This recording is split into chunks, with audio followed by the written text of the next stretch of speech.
الحمد لله رب العالمين الرحمن الرحيم مالك يوم الدين إياك نعبد وإياك نستعين اهدنا الصراط المستقيم صراط الذين أنعمت عليهم غير المغضوب عليهم ولا الضالين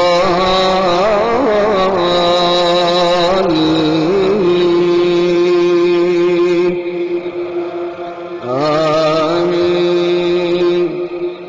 ذلك من أنباء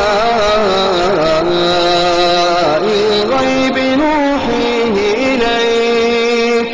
وما كنت لديهم إذ أجمعوا أمرهم وهم يمكرون وما أكثر الناس ولو حرصت بمؤمنين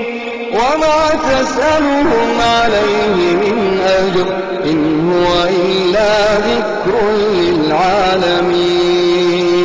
وكأين من آية في السماوات والأرض يمرون عليها وهم عنها معرضون وما يؤمن أكثرهم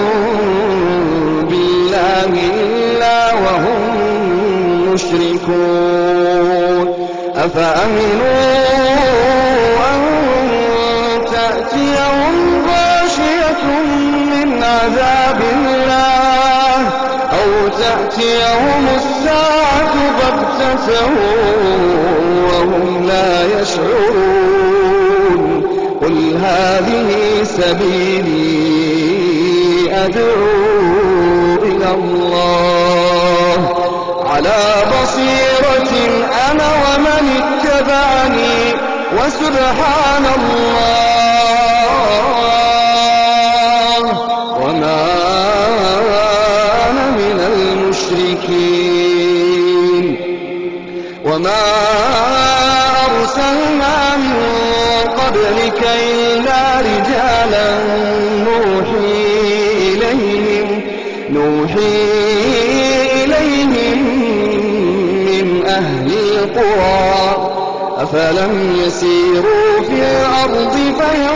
فينظروا كيف كان عاقبة الذين من قبلهم ولدار الآخرة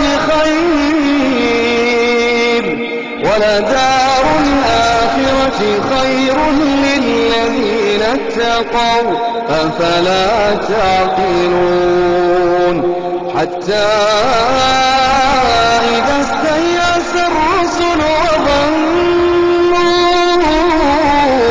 أنهم قد كذبوا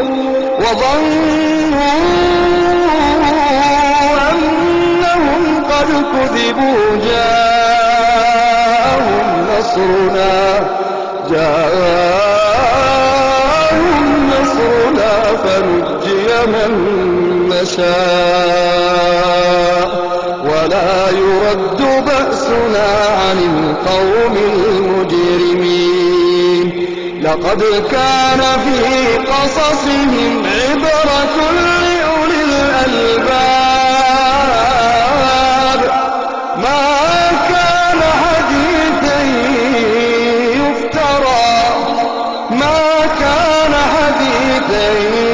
يفترى ولكن تصديق الذي بين يديه وتفصيل كل شيء